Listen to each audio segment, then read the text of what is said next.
All right, guys, we're going to see if this works. So just let me know uh, if you can hear me. All right, guys, we should be in business. How many people we got? About a dozen of us right now, so that's good for me. Basically, we'll spend this hangout answering your questions. I went over a bunch of stuff last night, a lot of stuff over trade routes and the like, but if you need anything clarified, that's good, or I can do that for you. Most helpful stuff, of course, is trends that you need to know, or trends you might see, or if you know of a trend and are curious about some specific examples, feel free to ask about that too. Otherwise, we will have a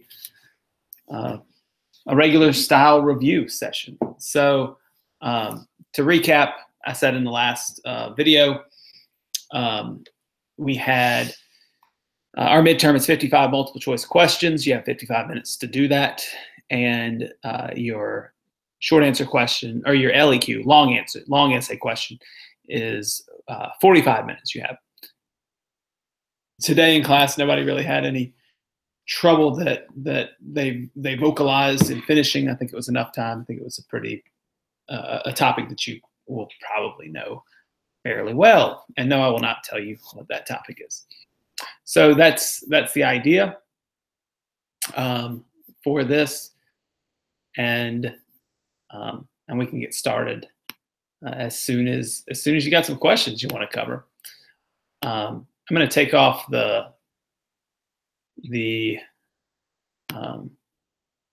slow mode for right now, and we'll see how that goes. All right, so let's get started. First question: which explorers are important to know? So again, the trend of exploration is probably the most significant thing in terms of what explorers you have to know, or we'll start with in this time period with thinking about European explorers. Columbus is much crap as I give him. He's important. So you need to know Columbus. For the Portuguese, know Henry the Navigator. He didn't explore so much himself, but he set up the schools of navigation. You need to know Bartholomew Diaz and Vasco da Gama, Ferdinand Magellan, who sails around the world. And those are the big ones, European from this time period. The Hernan Cortez conquering the Aztecs is important. Francisco Pizarro conquering the Inca is important.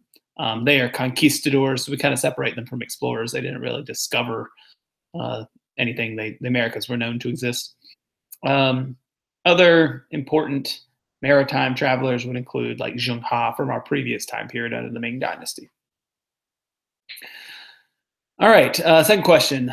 By what time does gunpowder reach Europe? Oh gosh, put me on the spot for a date. So gunpowder spreads to Europe by the 1300s, I believe. You may want to look that up to double check my dates, but the Mongols helped to spread that technology westward. And I believe by the end of the 1300s, it is reached. Certainly by the end of the 1300s, it should have reached Europe. Date-wise, I don't know an exact date for you, but it's present by the early modern time for sure.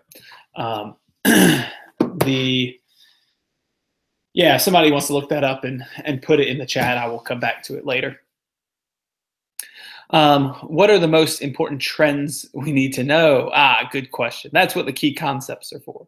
So if you're kind of wondering the big trends, take a look at key concepts 1.123, 2.123, same thing with chapters 3 and 4.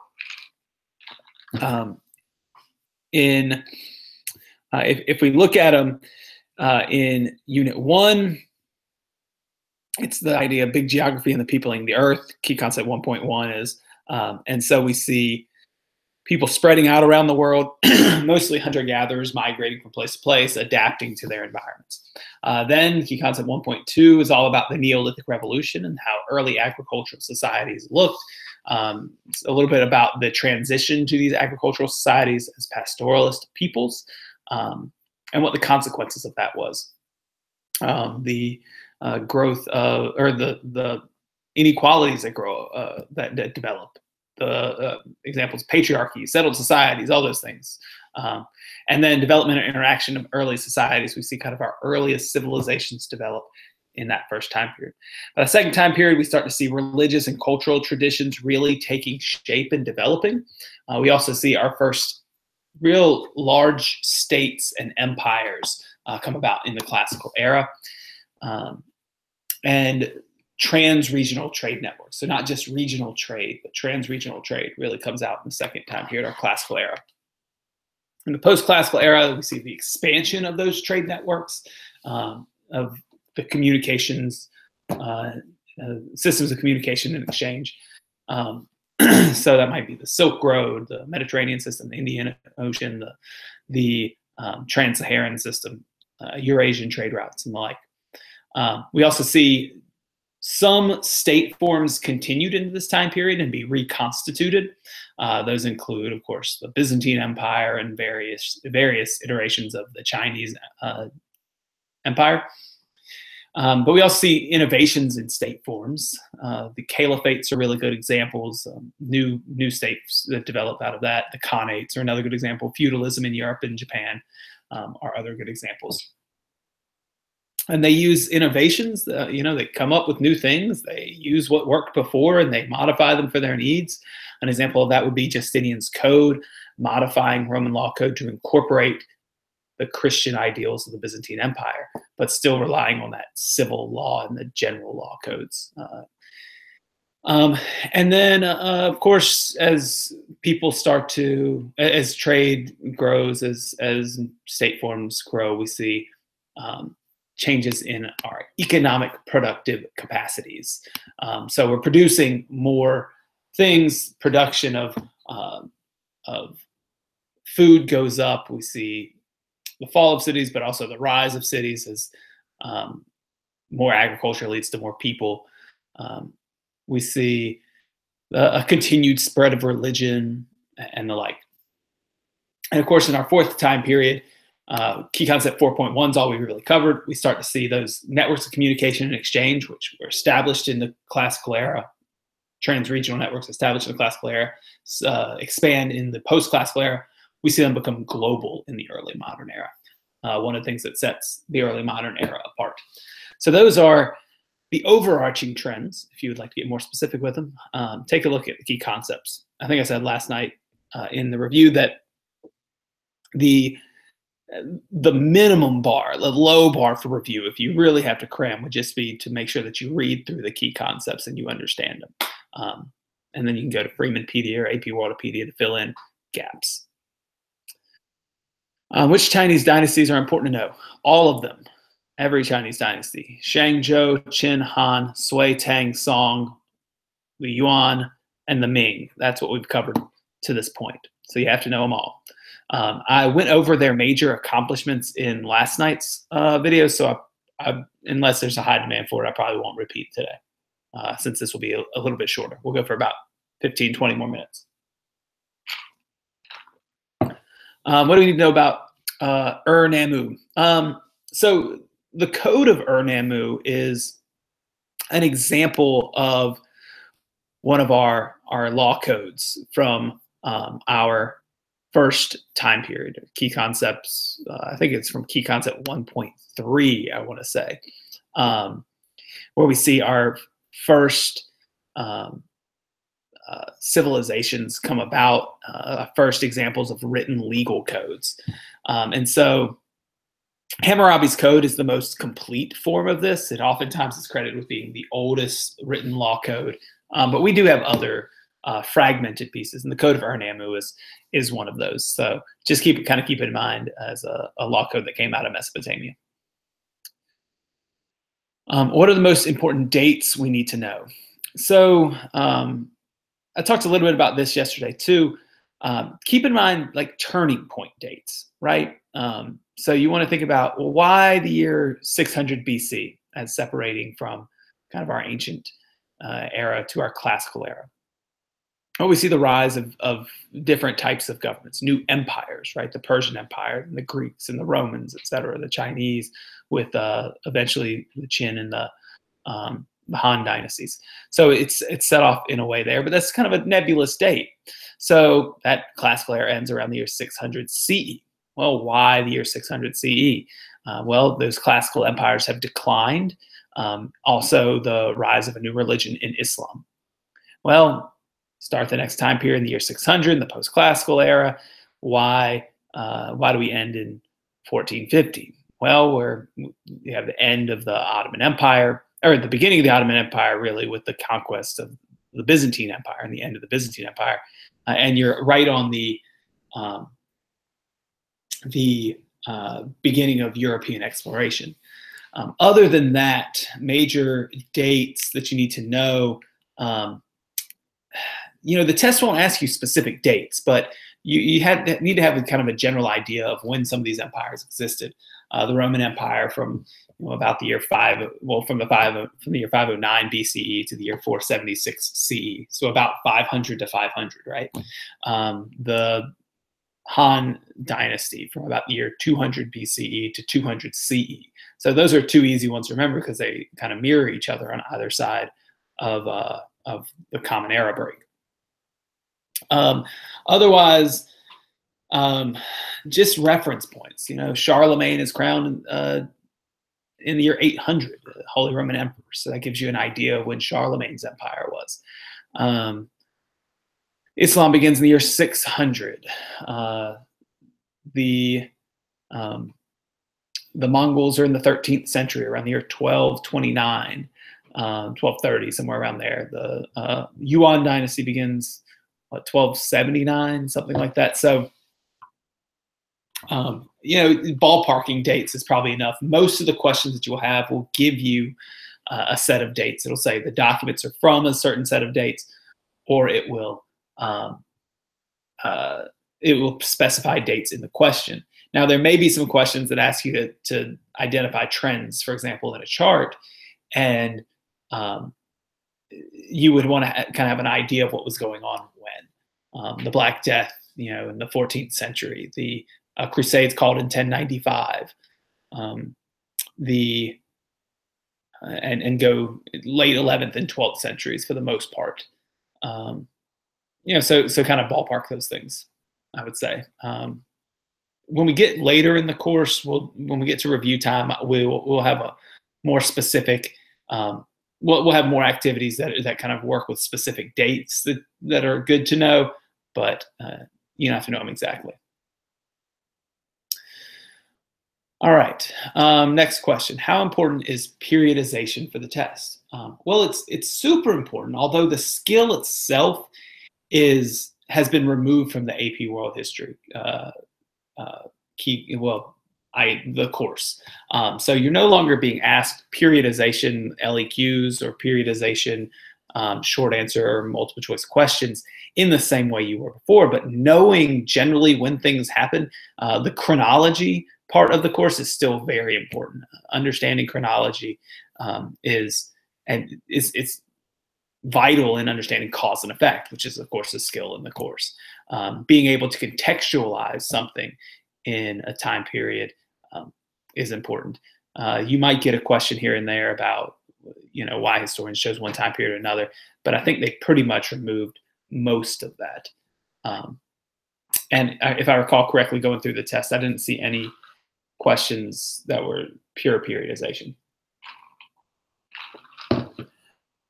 What is the investiture controversy? Ooh, tough one. So basic idea is that it is an example of the struggle between the religious power of the papacy and the temporal power or political power of kings and leaders in especially the Holy Roman Empire.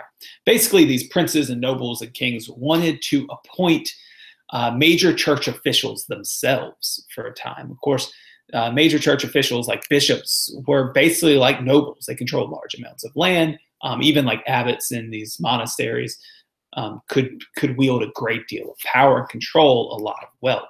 And so kings wanting to bring those under their control instead of the control of the Pope are constantly in this push and pull back and forth. And one thing is that they want to vest their picks for bishops, etc., and certain positions.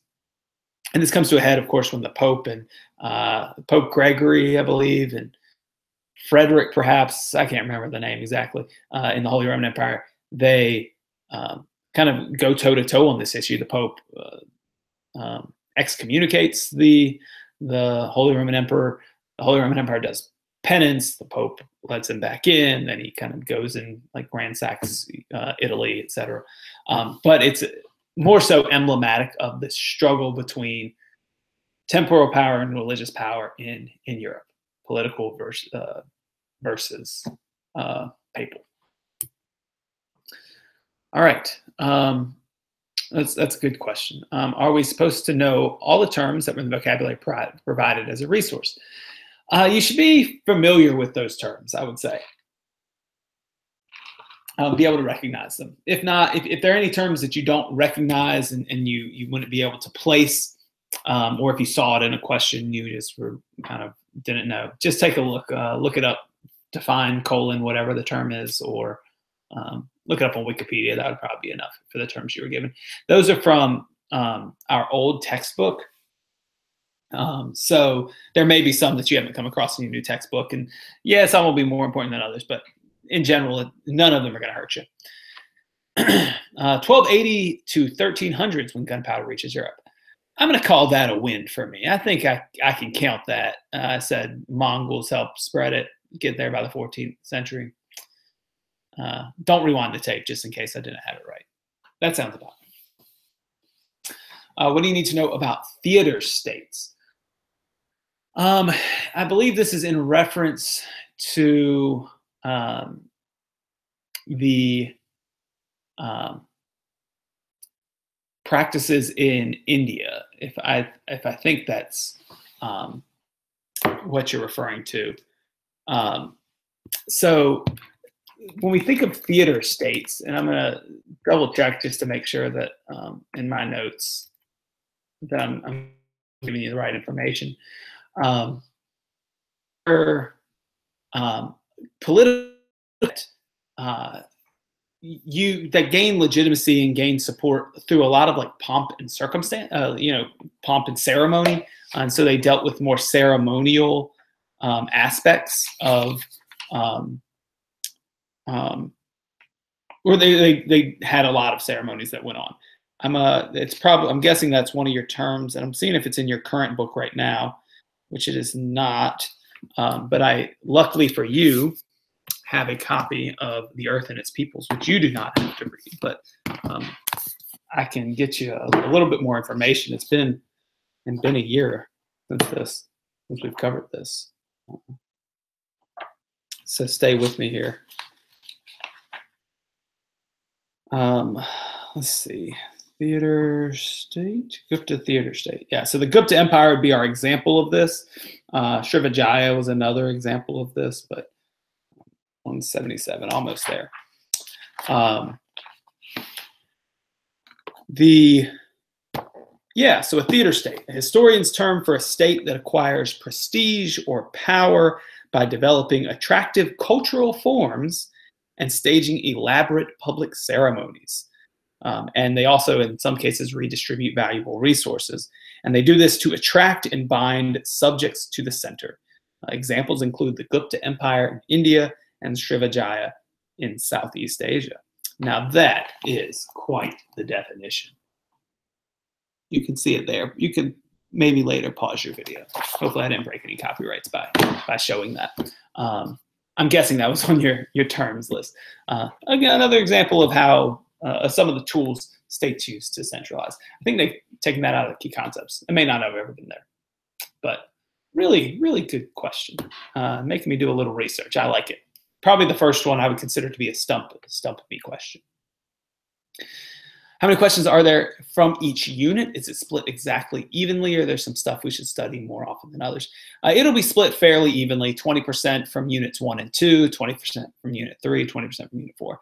Units 1 and 2 will have slightly fewer because unit 1 is only 5% of the exam. Unit 2 is 15% of the exam. So if you're thinking about, well, what, and we haven't covered all of unit 4 yet, so you're only going to probably be responsible for about half of those questions. Maybe a little over half of them. And so, if you're thinking about like what unit will you have the most from, it'll probably be unit 3 because of how it breaks down percentage-wise. Any tips for the LEQ? Really good question. Any tips? So number one, just don't panic. 45 minutes is a lot longer than you think. Yes, you will probably be writing quickly, but you don't want to forget the things that you need to do for the LEQ. So, for example, for the LEQ, you want to make sure that you have contextualization, that you have a thesis statement, and that you have really good topic sentences, right? The topic sentences should introduce part of that claim. So if it's a comparison essay, it should introduce a similarity or a difference. If it is a change in continuity or change of continuity essay, it should be changes or continuities. If it is causation, it should be causes or effects, right? So don't make sure that you're doing that you're providing evidence in every paragraph. Rule of 3 is always a good thing to keep in mind, right? 3 causes or 3 effects, 3 examples for each paragraph. Try your thesis again in the conclusion. If you have time, when the essay asks for causes, look at effects. If it asks for changes, look at continuities. That give you some complexity points. And pace yourself. Don't clam up and get too nervous, right? Go with what you know. Plan your essay out as best you can, and leave yourself time to write.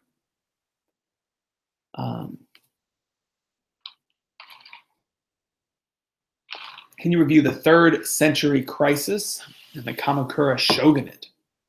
Oh my. So the 3rd century crisis just pretty much refers to the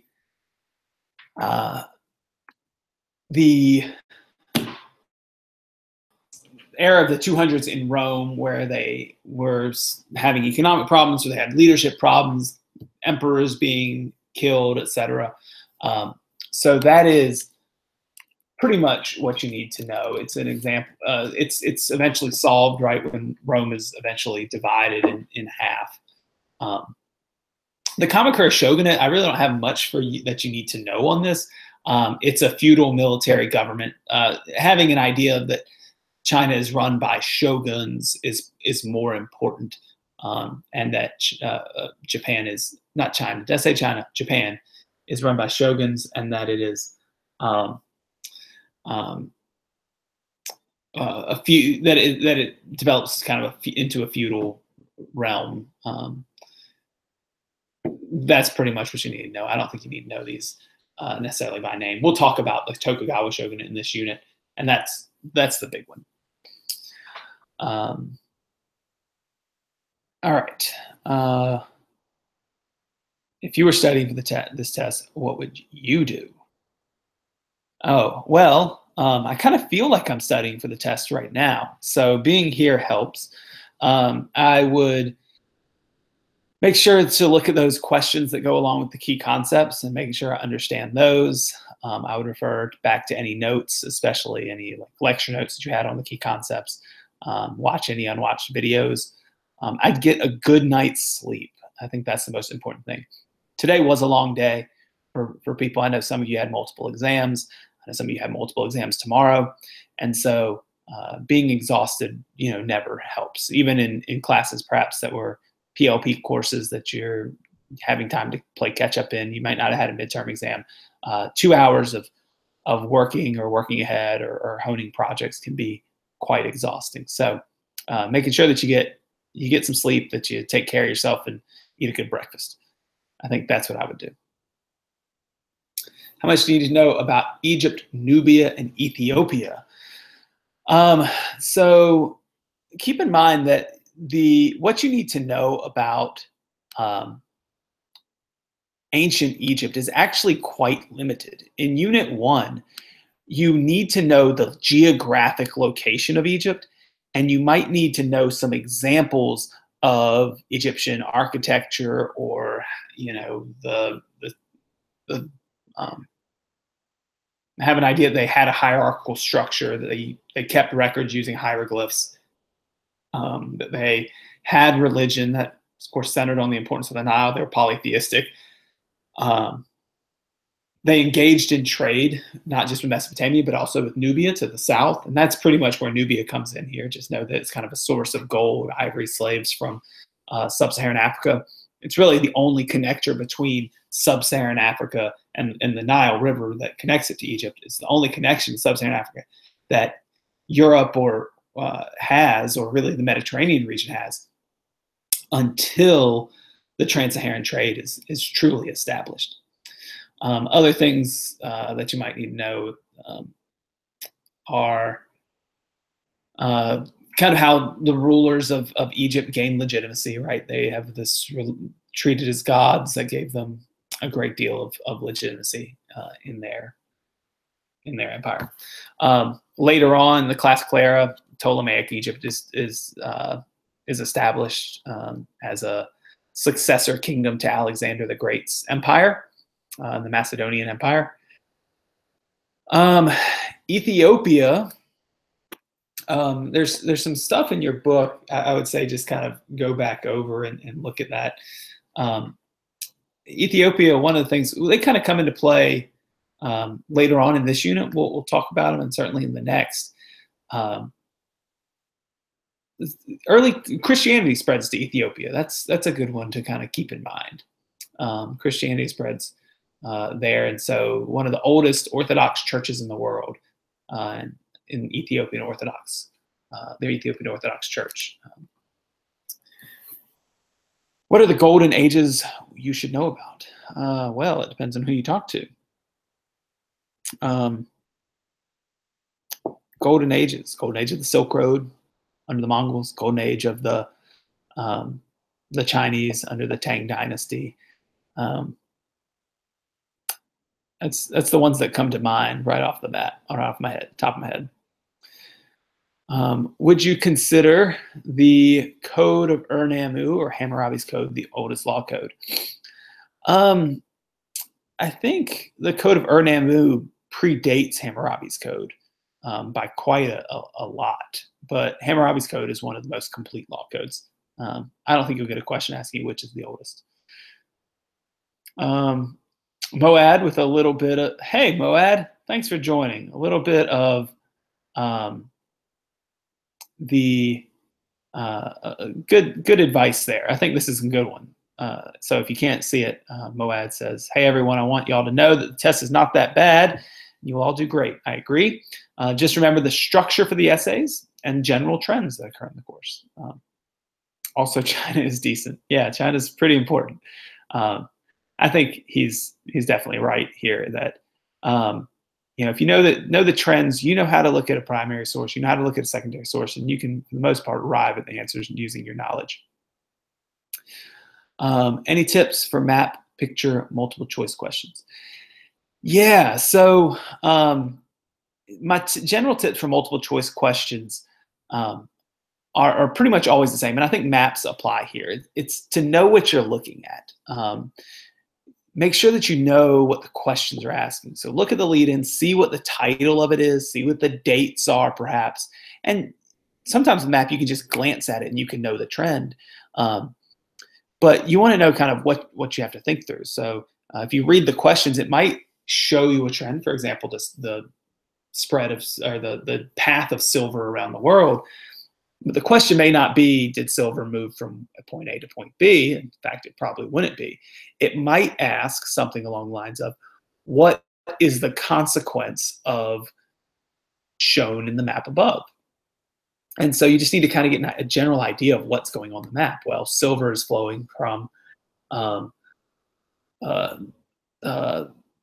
Americas to Europe, then to Asia, and it is staying in Asia, right? Well, what might be the consequence of this flow of silver to Asia? Well, as in our DBQ, we saw that that we did in class, we saw that a consequence of this was that there's an increase in trade, right? In the trade of goods between Europe and the New World. We also saw that it has economic effects on Spain and China. We also saw that Europe becomes more involved because they have access to this massive amount of silver.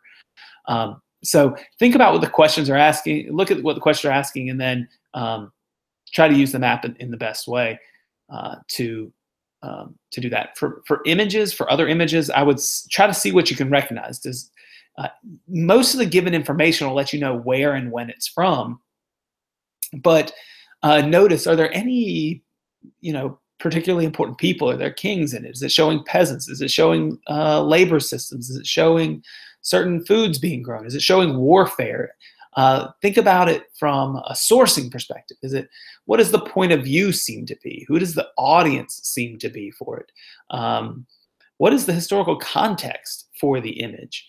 What might have been the purpose in creating it, right? Is it to paint the king in a good light?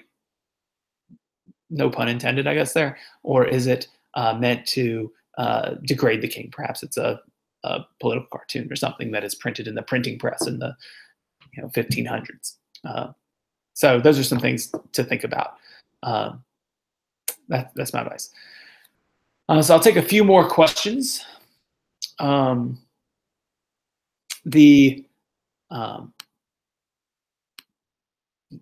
see. Is there a lot of contextualizing sources, and what's the best way to answer contextualization questions? Certainly some questions will ask you what is the best context in which to understand a document. So you should kind of pay attention to what, the dates of the document. Think about, okay, where did this document come from? And if it came from a German prince in the 1500s, right? The late 1500s. What's going on in Germany in the late 1500s? Well, the Protestant Reformation. Is this talking about the Pope? Is it talking about religion, right? Those are the ways that you can arrive at contextualization. The best way to answer them is just to kind of think about the general trends, and it'll be multiple choice. So choose the best answer. Gunpowder empires. Now, with gunpowder empires, you're not going to have that many questions. I don't even know if you'll have a question on gunpowder empires on the test, but there are three big ones: the Muslim gunpowder empires, the Mughal Empire in India, the Safavid Empire of Iran or Persia, and the Ottoman Empire. Of course, the Ottomans kind of kicked that off by winning the Battle of what was it, Calderon, I think we said, over the Safavids. The Safavids will adapt gunpowder. The Mughals will as well. Japan will eventually adopt the use of guns. Russia will. So, of course, that technology will spread. And we'll see these empires try to modernize the military. It's always a game of trying to modernize the military. They'll do it in this time period. They'll do it in the next as well.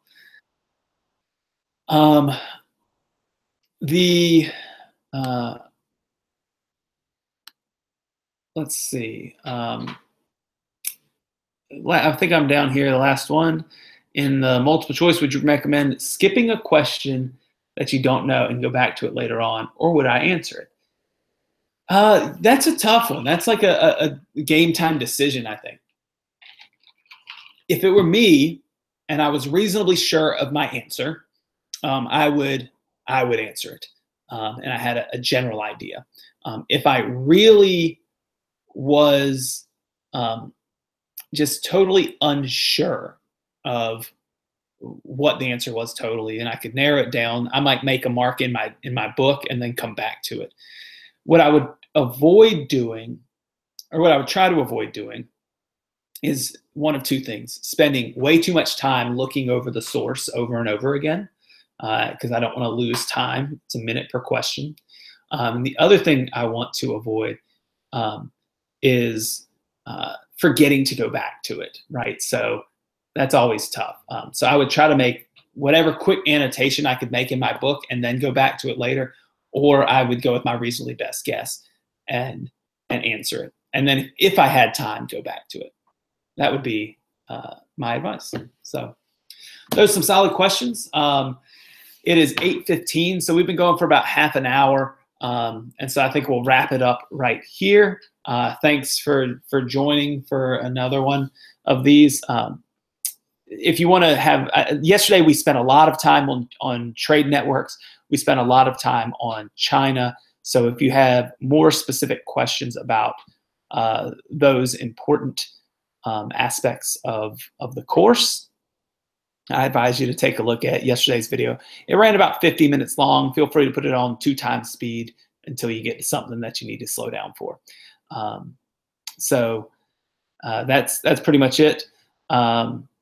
And other than that, I hope y'all have a good night, get some rest, and I'll see you in class. If there's anything that I didn't answer that you want me to think about later, just shoot me an email or come see me in the morning.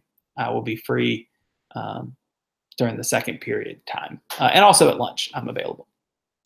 Check you later. Have a good one. See you tomorrow. Adios. Everything like that. Bye.